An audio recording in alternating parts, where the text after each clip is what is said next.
Hello, everyone. This is Margie McHugh from the Migration Policy Institute's National Center on Immigrant Integration Policy. I'd like to welcome all of you to this webinar titled Ready to Meet the Needs of All Children, a closer look at diversity in the early childhood workforce. I'll be moderating today's webinar, and in the order in which they'll be speaking, you'll also hear from Zhana Batalova, who is a senior policy analyst here at the Migration Policy Institute, Maki Park, who's a policy analyst and program coordinator working primarily on early childhood and education issues, and Marcy Whitebook, director of the Center for the Study of Child Care Employment at the University of California, Berkeley. So I'll say a little bit more about each of them before they are going to speak, but first, a few housekeeping issues. You'll be able to find slides and audio from the webinar at the web address you see there, MPI's website, migrationpolicy.org. The report is also available on the website. You see the bit.ly there for it. You can also find it just by going to our center's page on the website.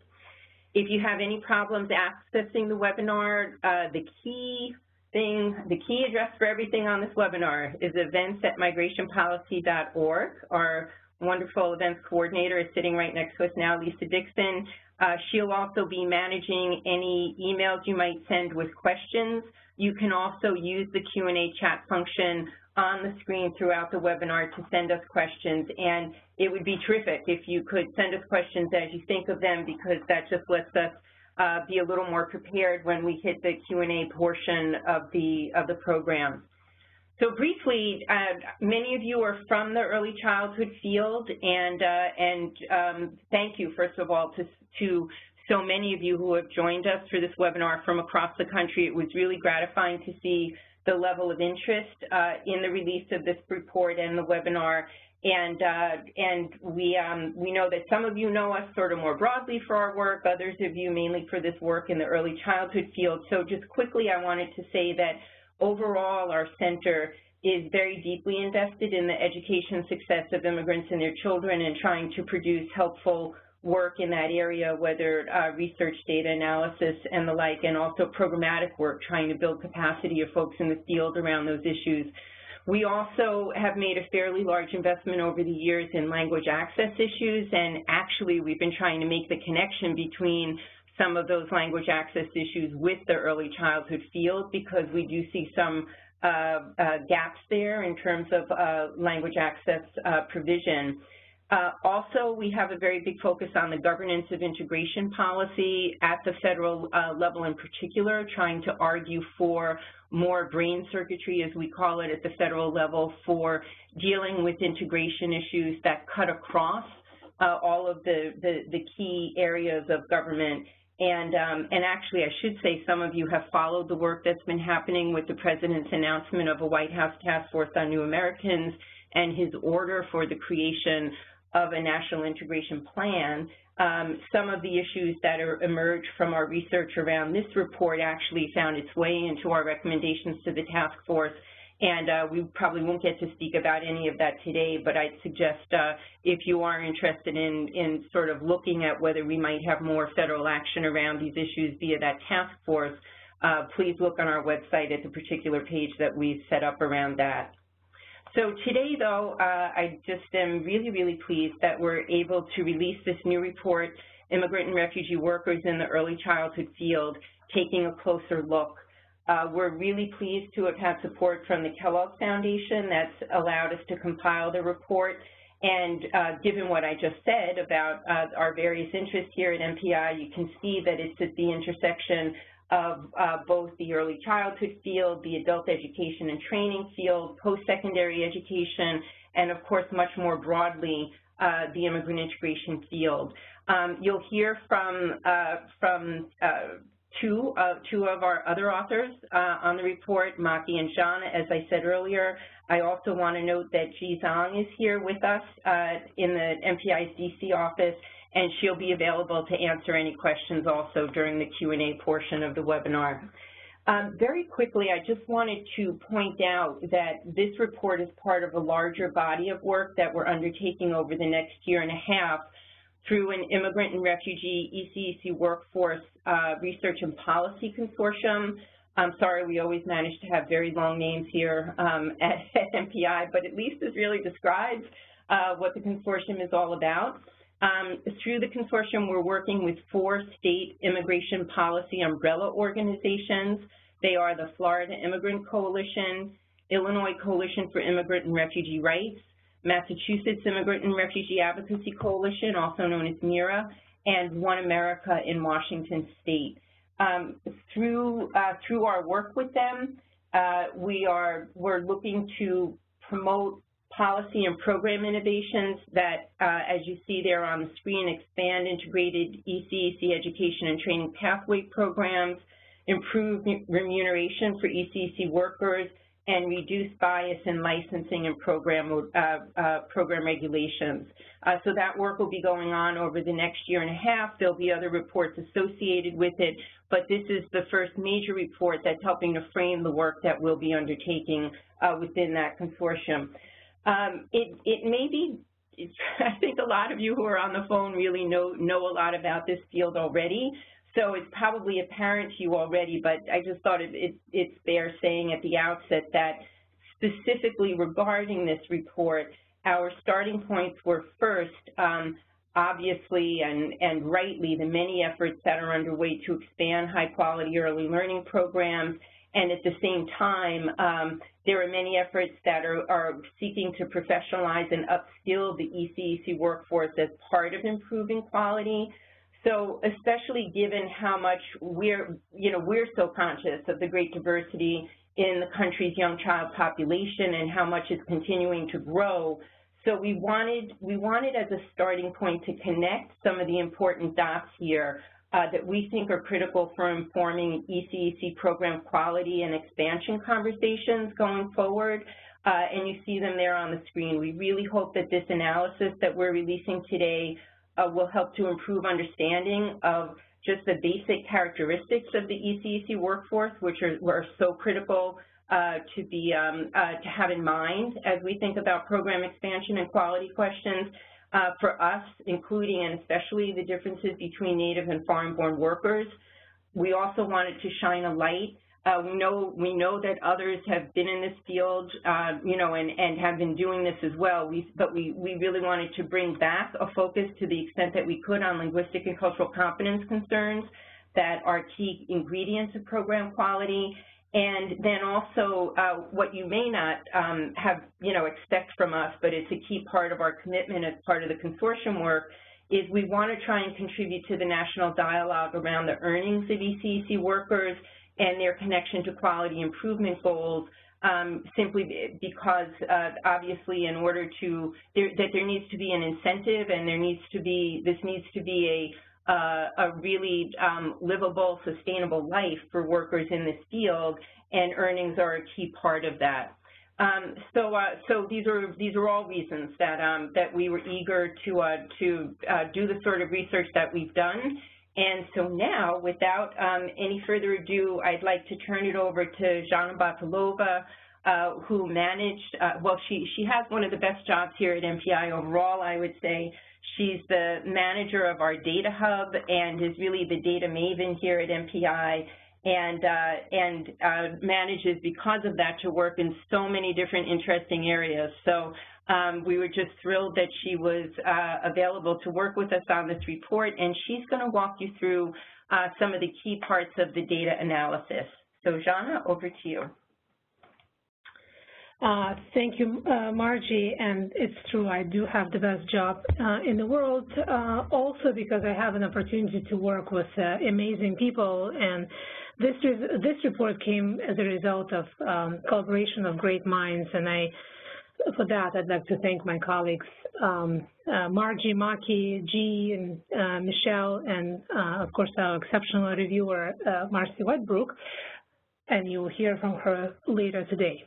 So in the next 10 minutes or so, I'll highlight key findings from our analysis, and I'll talk about two populations: children 0 to 5 from immigrant families, and immigrants engaged in the ECEC workforce. As a data nerd, I should say upfront that the data sources that we use in our report, we use the most recent data from the American Community Survey collected by the U.S. Census Bureau. We used 3 years of data to ensure that our estimates are reliable, not only at the national level, but also at the state level. And although most of our report will focus on the national level picture, the appendix contains 10 state fact sheets with key indicators on these two populations. As Margie mentioned, the ECEC field has been undergoing important policy and program changes, or in some states will still face them. But in addition, an important demographic shift took place in the past 2 decades, and that is the face of the young child population in the United States has been rapidly changing. Today, children of immigrants and refugees account for 25% of those under age 6, which is nearly twice the 14% share they accounted for in 1990. The number of these children also doubled from 2.9 million in 1990 to 5.8 million today. Immigrant origin children have accounted for the entire net growth of the population of young children since 1990. An important characteristic of this population is that the overwhelming majority are U.S. citizens by birth. And immigrant origin children, particularly those with limited English proficient parents, would especially stand to benefit from high-quality early learning experiences. However, we find that they are much less likely to be enrolled in pre-K than their peers from native families in most states. All right. This figure shows the share of that immigrant origin children represent among all young children in 2 periods, 1990 and 2011-13. And it highlights 2 important trends. One is the rapid rise in the share of immigrant origin children in most states. If you compare yellow bars to teal bars, you'll see the rapid rise really across the entire nation. But the second trend is the wide variation by state in the share that immigrant origin children represent of the total young child population in both periods.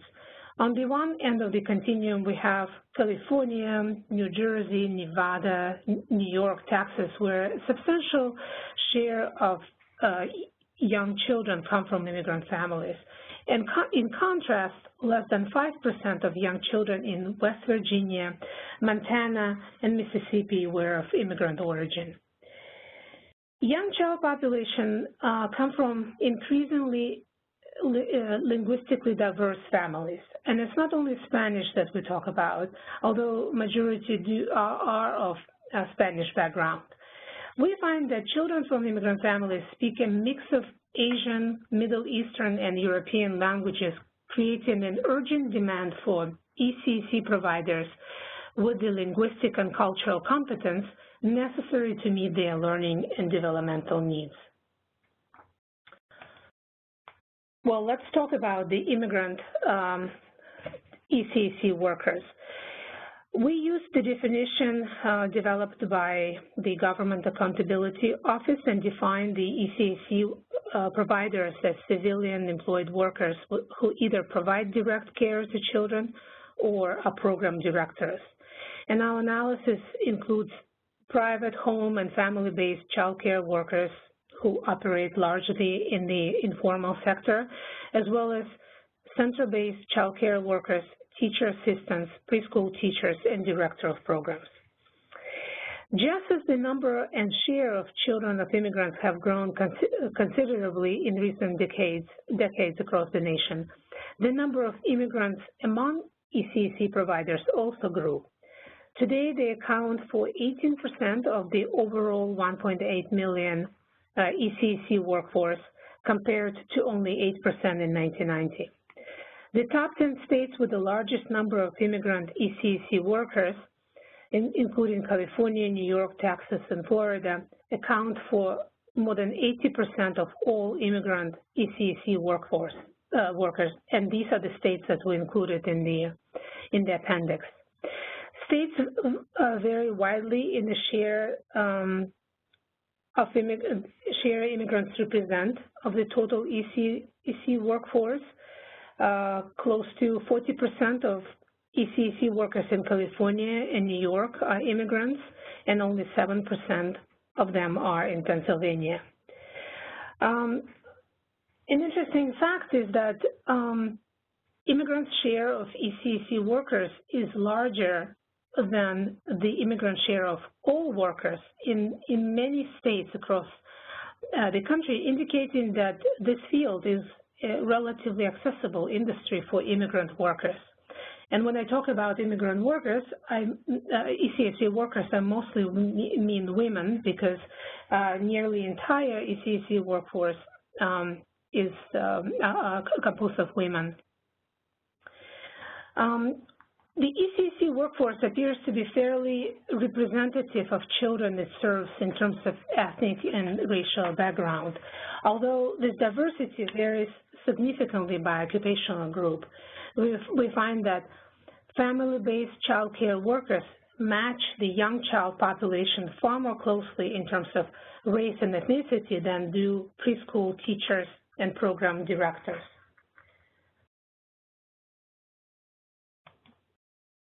One of the findings that I'd like to highlight is that we find that majority of immigrants, about half of immigrant workers engaged in this field are in the informal settings as private, home, and family-based child care workers, whereas native workers are much more likely to be preschool teachers and program directors. Let's take a quick look at the human capital characteristics of the immigrant ECC workforce. They come from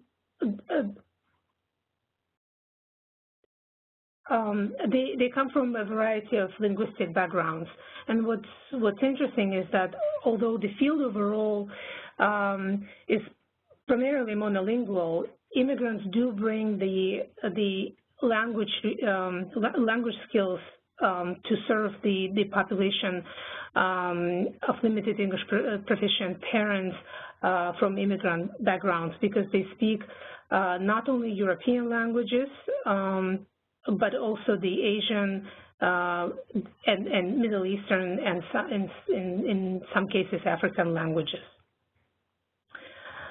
We find that ECC workforce overall has a low level of education. 63% hold less than an associate degree compared to 55% of the general workforce. Immigrant workers are concentrated on both sides of the educational attainment continuum. A significant number has a bachelor degree, but also a large share have less than high school diploma. We find that even with the same level of education, immigrants are less likely than their native peers to be employed as preschool teachers and program directors, occupations that on average are better paid, which point to potential barriers to advancement specific to this population. Limited English proficiency represents a significant barrier for our study population. 54% of immigrants in this field are limited English proficient. 19% are both LAP and have less than a high school degree. And we find that family and center-based child care immigrant workers have much higher limited English proficient shares than preschool teachers and program directors. And last, let me say a few words about the economic outcomes. The issue of low wages in the field has been well documented and is a major public policy concern. The overall wages are extremely low. The field primarily consists of part-time workers. However, even if we look at the full-time, year-round ECEC workers, we see that many earn just slightly above the poverty line. And this chart is one of the most striking in our reports. It shows the average annual income of full-time U.S. overall workers as well as ECEC workers ages 25 and above. What we see here is that the gap is especially large for workers with a bachelor and higher degrees between the total workers and ECEC workers.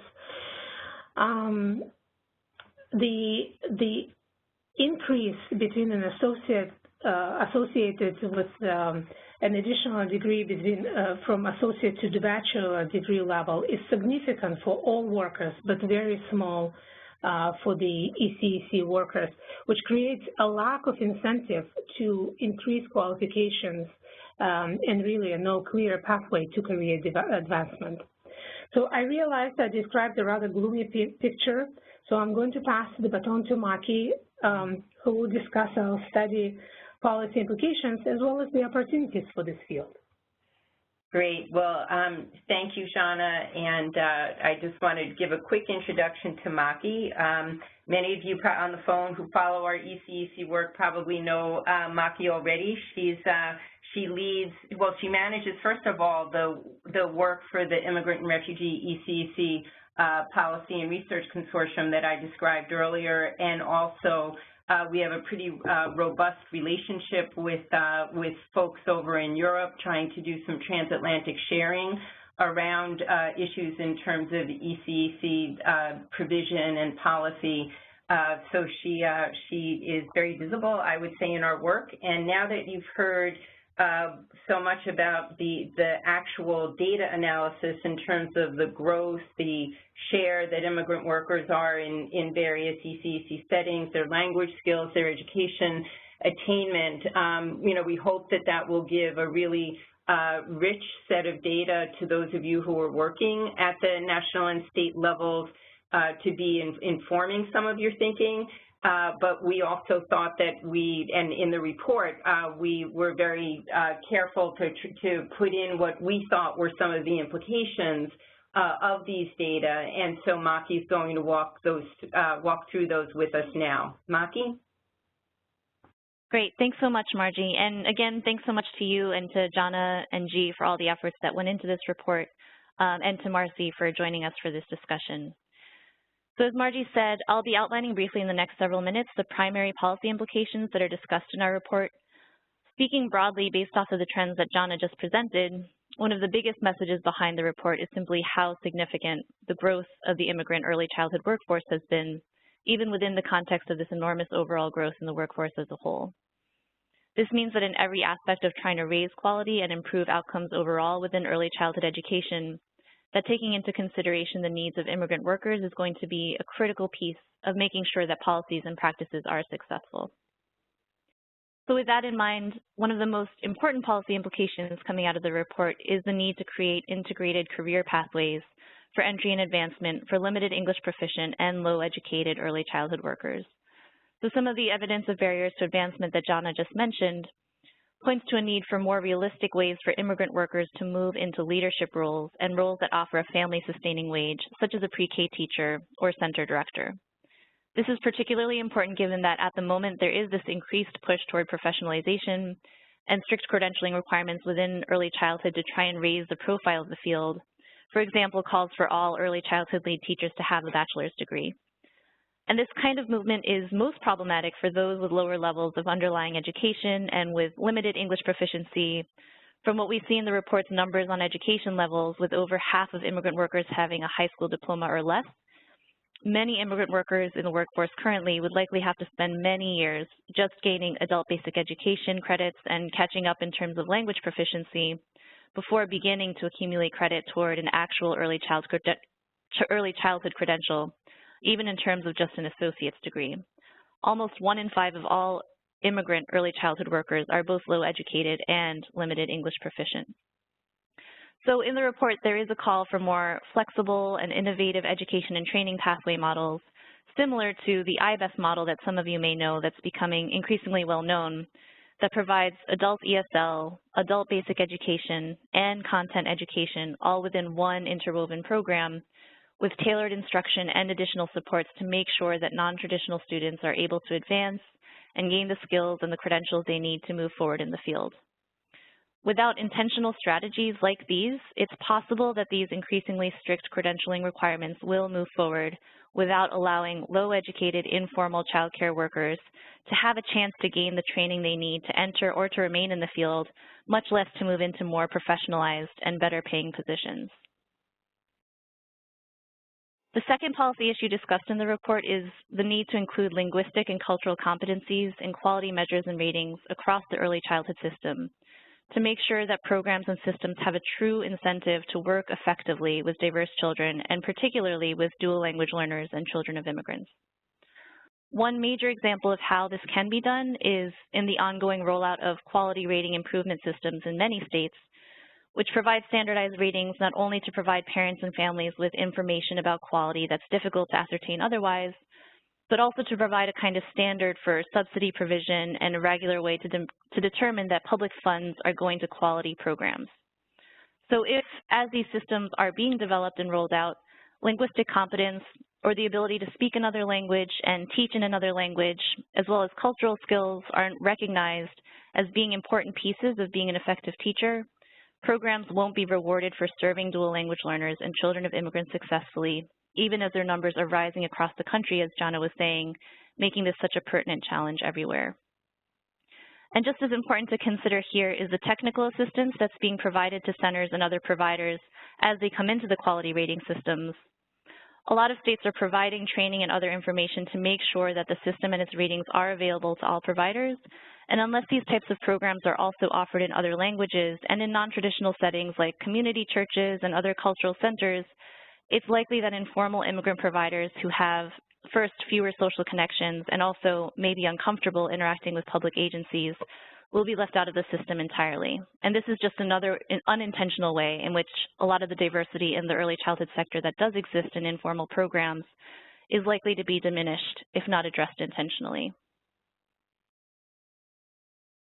Another issue that very clearly comes out of these findings and is a major ongoing problem for the early childhood world overall that I think Marcy will be speaking to in a moment is the issue of low compensation and the need for early childhood workers to be able to earn a life-sustaining wage.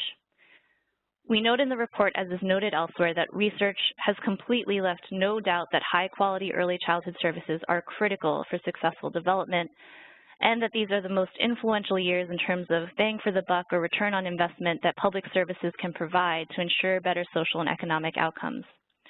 And still, so many workers are living at or below the poverty line, even as we're demanding more and more of them to ensure that young children are getting the care and learning opportunities they need. Also critical, of course, is the issue that low wages undermine the very ongoing efforts to raise workforce quality that are at the forefront of early childhood policy discussions today. Low wages are so clearly linked to lower program quality that higher quality services will necessarily demand higher wages. Also of concern is the fact that children of immigrants are likely disproportionately affected by the diminished quality linked to lower wages, since they are more likely to participate in home-based and informal services where wages tend to be lowest, as we saw earlier. This then boils down to the issue that more public funds are needed, since parent fees alone, in many cases, simply aren't sufficient to provide the level of quality needed in most programs.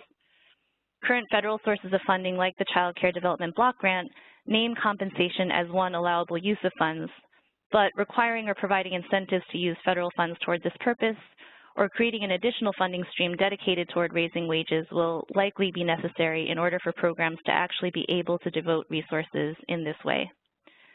Beyond this larger challenge, then, the issues I just discussed about including linguistic and cultural competence in quality rating systems can also aid in ensuring that immigrant workers specifically can be rewarded for the skills and the strengths that they bring to their programs.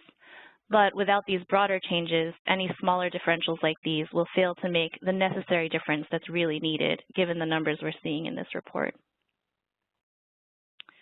And then finally, the last policy issue that's discussed in the paper is, I think, one that should be part of every early childhood discussion impacting dual language learners and children of immigrants, and that's the issue of better aligned and comprehensive data collection, both at the state and the national levels.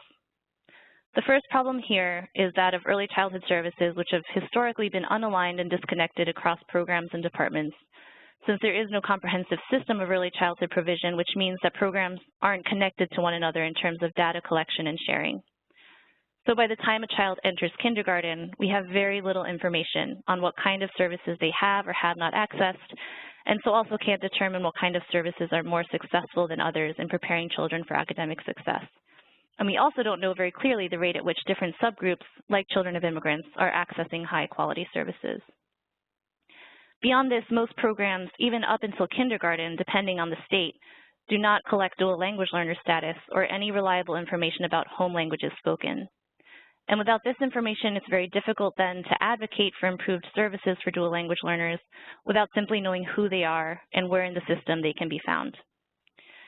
And in terms of information about the workforce, while a lot of states now do have computerized registries tracking the education, training, and employment histories of early childhood workers, participation in these registries is largely voluntary, which, as you might imagine, results in a pretty spotty view of the workforce. Also important for this particular discussion is the fact that they also rarely attempt to capture home and other informal settings where so many children are being served and where we know many immigrant workers in particular are operating. So a comprehensive data system that provides linkages between different programs and departments is really necessary to allow policymakers to understand the impacts of different professional development resources and see where the investments in training and education have the greatest payoff. Data also, of course, should encompass languages spoken, English language proficiency, race, and ethnicity of workers, which is usually currently not the case, and which is why we were eager to investigate these issues further in this report. We're hopeful that the more we know about the workforce and its needs, the better they can be supported in undertaking the extremely important services that they provide for our families and young children. And with that, I'll hand this back over to Margie and Marcy to continue the policy discussion. Great, Maki. Thank you so much. So we're going to have a bit of a moderated, I guess you would call it, Q&A, where we'll bring Marcy Whitebook into the conversation for a few minutes, and then we'll get to some of the questions that you all have been sending in. Just a quick reminder, thanks to those of you who have been sending in questions already, feel free to send them either to the events@migrationpolicy.org or through the web platform. So now we're just so grateful to Marcy Whitebook, who has been we're so grateful to her for all of the coaching, I think it's fair, coaching and mentoring that she has given to us along the way as we have tried to figure out how to try and make a solid and helpful contribution in this area and really sort of plant the flag related to issues at the intersection of both the population change and the young child population, what that means for ECEC provision and quality, and then also looking, obviously, at that so much of the workforce is bringing some of the skills that those children need. So as you look at Marcy's brief bio here, it is obvious that she has been at the forefront of efforts, I would have to say, over the last 30 to 40 years, nearly all of the important looks that have been taken at the issue overall about the early childhood workforce, child care in particular, she's been in the lead of, and where she is now is at the Center for the Study of Child Care Employment at UC Berkeley. But any of you who know this field know that she has been working in the vineyards here, and that so many of us who are here now really have relied on all of her efforts to date. So Marcy, thank you so much for your just for your guidance and advice around this report, and for joining us now, because even though we lay out what we see as a lot of the policy connections that these data give us, or their relevance to a whole bunch of policy issues, we thought maybe the kind of most obvious question for you to start off would be, can you help us and help people who are listening with a little bit of the navigation of those policy opportunities? Do you have in your mind just sort of an overall, where to go first, I guess, with the opportunities for trying to leverage some of these data for the conversations that are going on around workforce quality now. Okay, well, thank you very much for that very generous introduction, and thanks to all of you for, at the Migration Policy Institute, for engaging me in this, because one of the great things about this has been an opportunity for me to learn about aspects of the workforce that I really get a deeper grasp, and sometimes that somebody says, well, how can you do this all these years? And part of it is because I keep learning new things. But I think one of the things that struck me about your report is that in early childhood, in many ways, we talk a lot about workforce quality and we talk about workforce policy, but the preponderance of policy around the workforce has been around what are the competencies and skills that people need, and we have done, and which is important. I would never say that, I mean, I think it's really important that people are saying this is complex work. People need to understand development, they understand pedagogy, and they need to understand a lot of things, and it takes time and effort to become a really skilled, effective supporter and facilitator of children's learning and development. But I also think that we've tended to focus on the education and skills, or the knowledge and skills, and not necessarily connect the dots with other aspects of not just the preparation, but also the support and reward people need, and also to look more closely at because of the diversity of our system, not everybody is, there are issues of stratification in our system that we need to address. So I think one of the things that we try and do at our center is to think about how do you not just talk about preparation, but talk about support and reward. And I would also say that although there is a lot of focus on the need for people working in the field to have skills in terms of dealing with the diversity of the child population and also the workforce population itself,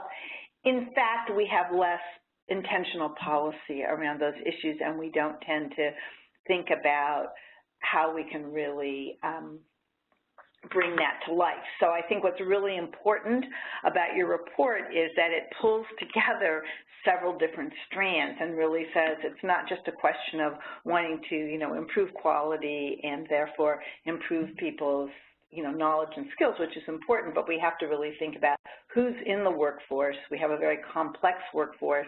What are their different needs, and how do we really think about opportunities for people in the workforce so that we have a workforce that is really responsive to the needs of our current child population. And, we have a phrase here at the center where we talk about it's not a single ingredient.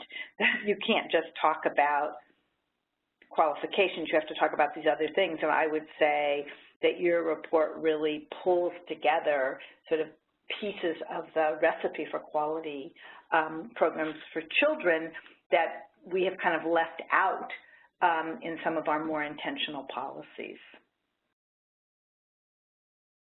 So that makes a lot of sense, what you're saying. I guess, so thinking about that, and since a lot of the folks who are on the call are working at the state and local levels, is there anything you would say about, I guess some of them are, as you're saying, conceptual obstacles or, kind of not intentional policies and the like.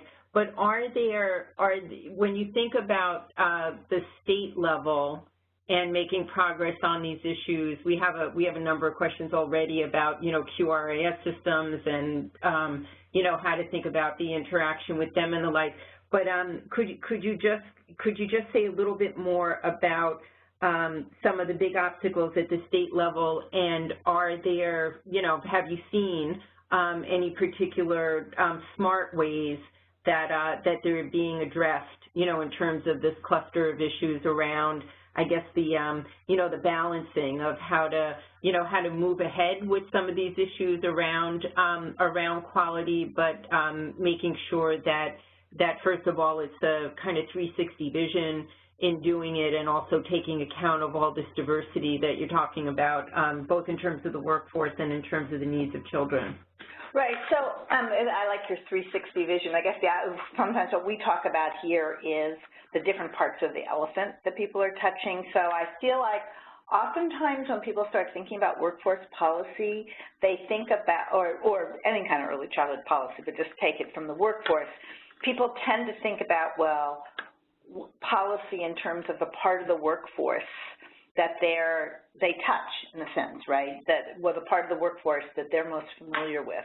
But one of the things I think your report does a really good job of, and it's, you know, what we found over and over again is that, yes, you can talk about the early childhood workforce as a whole, but as a workforce, it's incredibly different, not just in terms of the settings people are working in and the qualifications they need to have, but actually people's backgrounds. So different sectors and different educational levels and different issues of access to education and training. So I think in some ways the starting point really should be, I guess I would pull out two principles around state policy. One would be that as you go to think about your workforce policy, you have to think about people with different levels of education and what are the opportunities for them to move, and then people with different English proficiency and sometimes, you know, how those overlap, so that you're not just planning programs that work for one group but not for everybody. And I think the same issue is true around wages, that when you go to think about, you know, raising people's qualifications, what is the link between that people's investment in their education and training and a change in the level of the reward they get, or their pay for that job? And we tend to leave that out because we don't know what the source of money is for that. But I think we need to really start to say, well, okay, then that's part of what we have to figure out. We can't just be telling people, as kind of happened in Head Start, which is go get your degrees, and people got the degrees but didn't necessarily get much reward for those degrees. So I think it's really thinking, you know, stepping back and thinking about what are all the pieces we want to see moving. That being said, I think when people are intentional, and we did see this around actually the Head Start degree requirements, and at least here in California, where you can see we have a very diverse population, there were programs funded by our first five agencies, which are focused on early childhood, and it's tobacco tax money. There were, in many counties, there were actually intentional programs to increase not just the number of teachers with bachelor's degrees, but the diversity of the bachelor's degree teacher workforce. And there was a great deal of intention, thought got into about what did people need to be able to access higher education and to succeed in higher education, and some really, very supportive programs were developed, which had really high success rates for their participants, many of whom had tried multiple times to get degrees and had not been successful in doing that.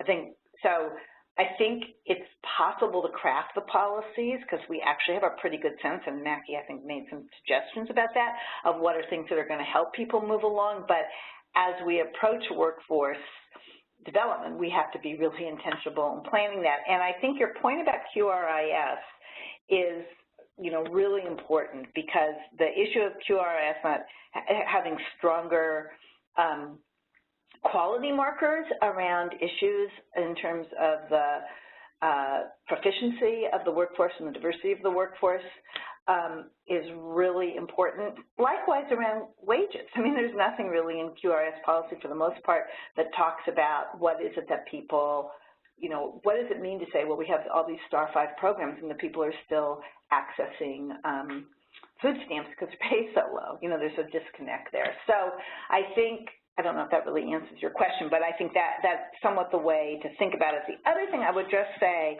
around this issue of diversity is that we really have to look at our professional development infrastructure.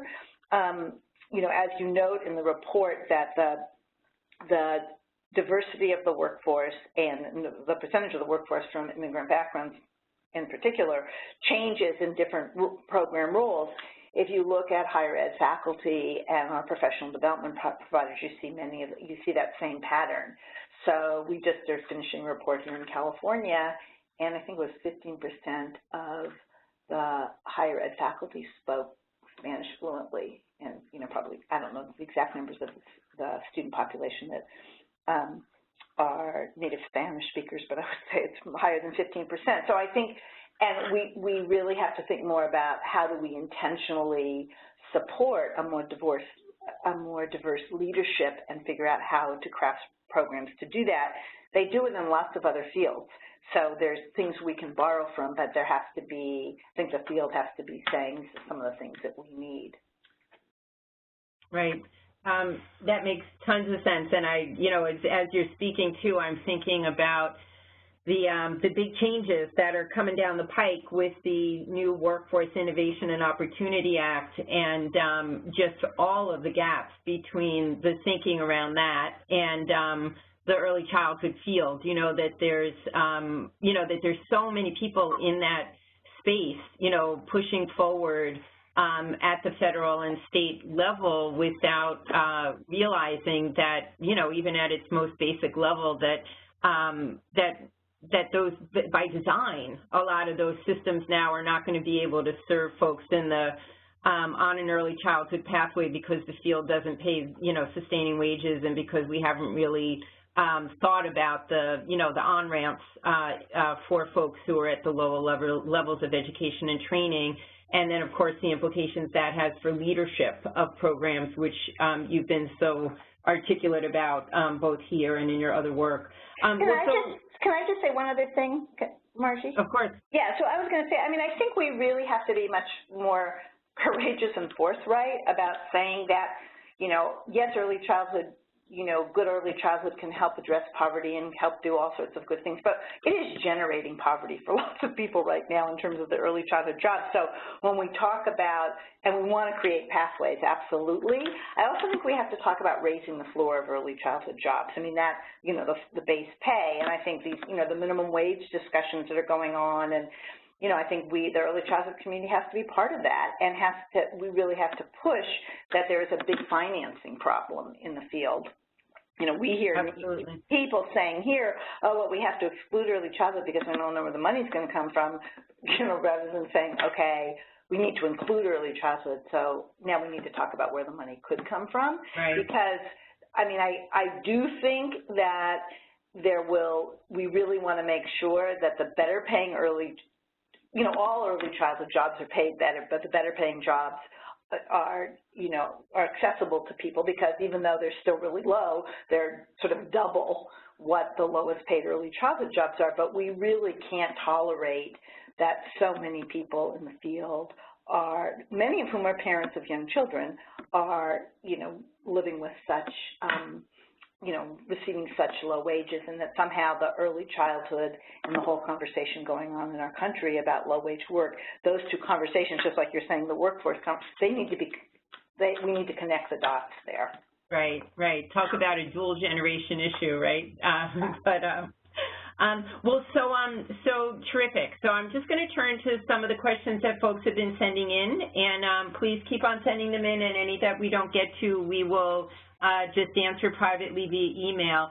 Maki, I'm going to go to you first with a question that came early on asking about pre-K enrollment versus enrollment in child care. That the slide was saying that children from immigrant and refugee families are less likely to be enrolled in pre-K, but can you say a little bit more about are they more equally likely to be enrolled in child care? Mm-hmm. Well, it's a great question, and going back to what I was saying about the data issue, given that there's so many different forms of childcare, it's impossible to know, given the data that we have, about all aspects of childcare, whether it's family-based, home-based, and private childcare. But what we do know, actually, based on some of MPI's earlier work through the Children of Black Immigrants Initiative, about center-based childcare, so more formalized childcare in particular, is that, yes, immigrants are also accessing center-based care at lower rates than their native counterparts. And that work actually also delves into the issue that different immigrant groups, even within immigrants, of course, are accessing early childhood services at different rates. And we do see that Hispanic families in particular are the least likely to be accessing these services. But you can learn more about that through the Children of Black Immigrants volume that was put out by MPI last year. Great. And then Marcy, were you involved much with the Child Care and Development Block Grant sort of changes that have been made under that are meant to improve system quality and safety? Is there, are there any connections you want to map from that onto this work? Well, I think one thing that is in the Child Development Block Grant, changes has to do around the absences policies, because one of the things that we realized when we did our report this fall, Worthy Work Still in Livable Wages, is like the high percentage of early childhood workers who basically have contingent jobs. I mean, if kids don't show up or kids are sick, they get sent home. And so, that's less true in home-based, and we don't really have that documented for home-based, but I'm sure it happens in places where people are working as assistants, and I would imagine that the immigrant population is more likely to be in some of those, or a lot of people in those jobs. So you've got this thing where our subsidy policy basically says, well, if the kids don't show up, you don't get the pay, but that's sort of assuming like, oh, well, all the, it really ends up working against the people who are trying to run homes and also people who are trying to run programs and work in those programs. So I think that's a really important thing to think about, how, and that states can make their own rules around that. Now there's room in the new CCBG, the new version of it, or this iteration of it. I think the other issue is that there's this option for states to be thinking a little bit differently about reimbursement rates, and not, there's an alternative for the market rate. So that's another thing at the state level. People can be thinking about how to be using some of that policy to address some aspects of the reward aspect of the work. I think the other thing is that there's sort of more of a set-aside around infant toddlers, and I think that might be some of the places, the quality improvement for infant toddler care, and I think that might really be an area where some of the alternative pathways programs could be, developed and sustained through that money. Great, great.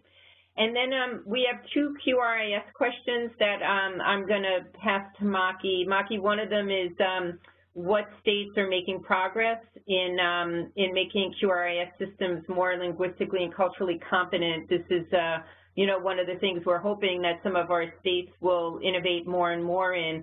And then also a different question about finding resistance to increasing linguistic diversity and employment by state and local institutions, and how can QRIS be brought in to change or affect some of those hiring practices and preferences? Do you want to take a whack at both of those? Can you repeat the second question? It was how can QRIS help to change hiring practices or preferences, especially since there's people have observed resistance to linguistic diversity, incorporating that into hiring practices. I see, It's one of those issues we're trying to get at, with the work with our state partners here. Sure.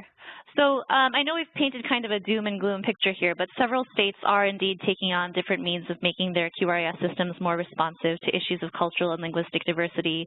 It's hard to know still how in the actual rollout this will actually play out in terms of forming actual incentives, but I think, in my presentation there were two ways that I mentioned that this could be done, and the first, of course, is including cultural and linguistic competence in ratings and standards, which many states are undertaking at different rates. I think through our partnership, we know that Washington State and Massachusetts have been making an effort in this regard. California, for example, has specific subsidy differentials for child care providers who are serving children who aren't proficient in English. you know, in every aspect of QRIS, in every type of standard, whether it's encouraging more family involvement, and particularly in reaching out to communicating with LEP families, rewarding multilingual capacity, and this speaks to the second question. There are so many ways in looking at workforce quality issues in QRIS that the hiring of staff who reflect the children and the community that they serve can be rewarded in order to incentivize this issue. And then also second is the second way in which QRIS can be improved to reflect these issues is through making efforts to make training and technical assistance related to QRIS more available, and also making these trainings more relevant to diverse populations. And we know that as many as 26 states have already translated their resources into multiple languages and conduct some level of outreach to multilingual communities. Pennsylvania, for example, also provides a statewide training specific to cultural and linguistic competence through their state resources. So there are just so many ways in which all states can, though, continue to weave these issues more into their systems and continue to strengthen these issues. I think it's too early to say which states are I think, just ahead of the game and really doing enough. Great. So I'm just going to quickly respond to two questions that have to do with work that is planned within this this next year and a half or so of work that this consortium effort will be underway. The first was just a question about institutions of higher learning, and do we know of particularly good practices there?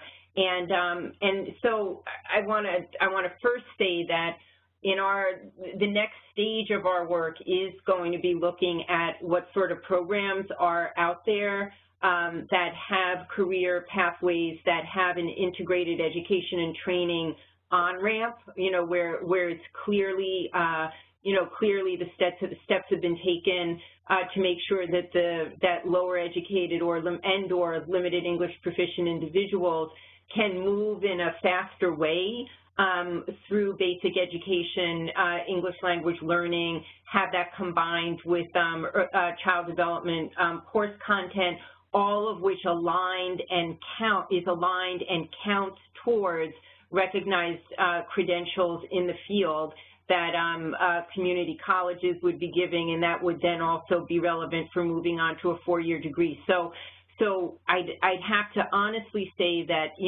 for example, the next report from this project will be looking at those sorts of pathway programs, but honestly, we're mainly looking at the adult education training community college connection, not yet so much at the four-year connection, because we see the more serious gap there at the on-ramp level. But then I definitely want to flag that one of the things we're seeing in all of the states that we're working in is that there are lots of women working in this field who actually already, immigrant and refugee workers who already have college degrees, but that those degrees haven't been recognized or haven't been mapped over onto, the sorts of qualifications that are required, for degrees here in the U.S. So we think that that's going to be a very robust piece of the work that we get to under this project, and that we're very excited about.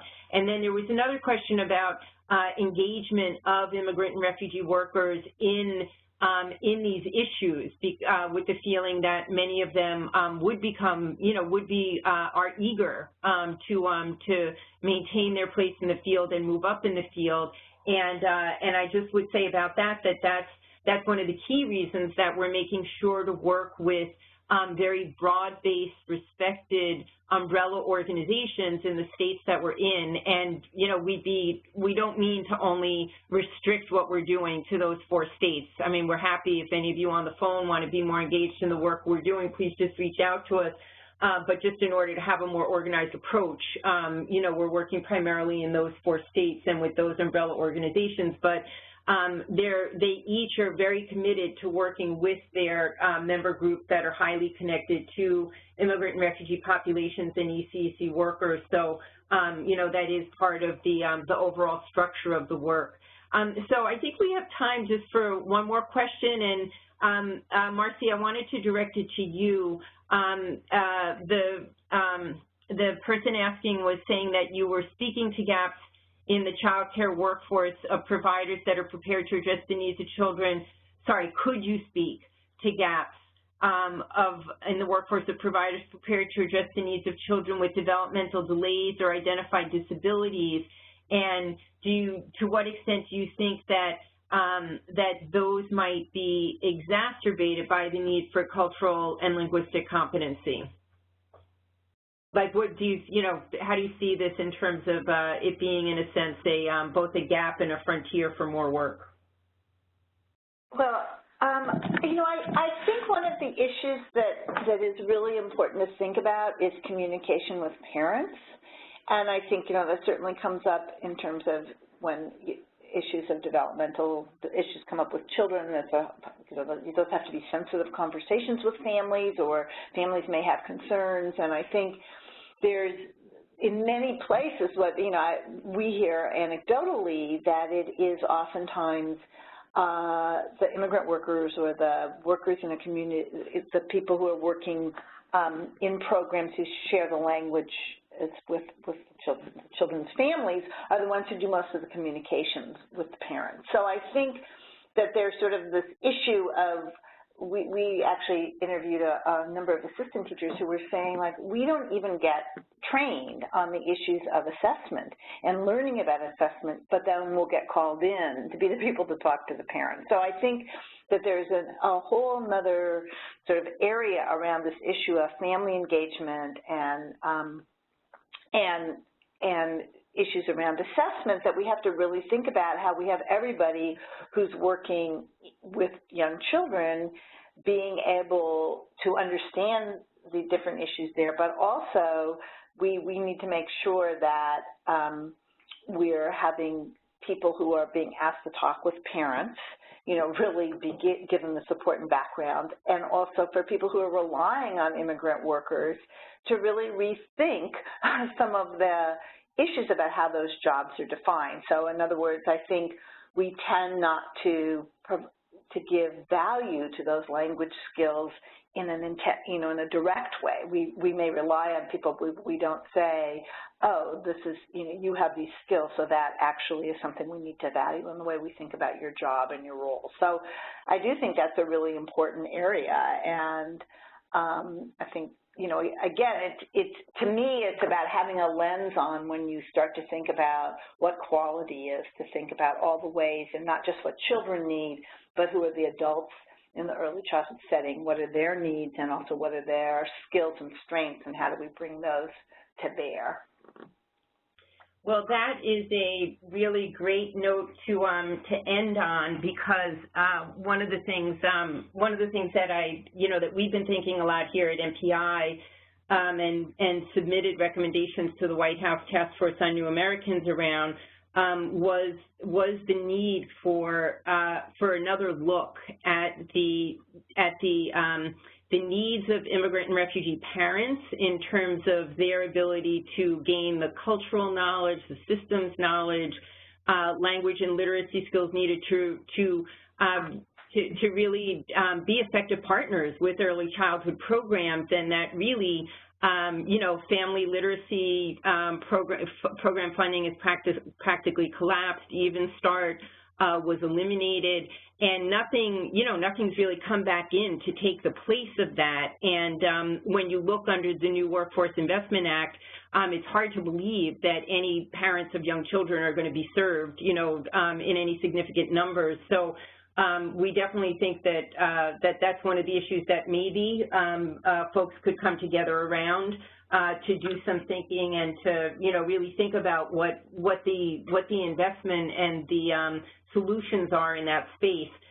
So just quickly, you can see on the screen that we are listing other resources from work that MPI is doing in these areas. And for those of you whose questions we didn't get to, we will answer you via email.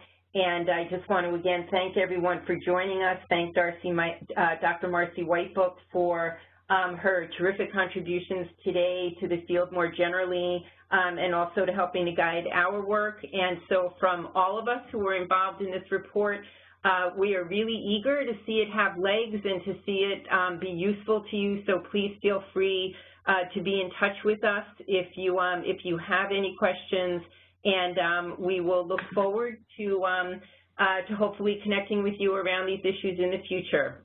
There's our information if you'd like to contact us on the screen. And thanks again so much for the work you're all doing on these issues and for joining us today. Bye-bye.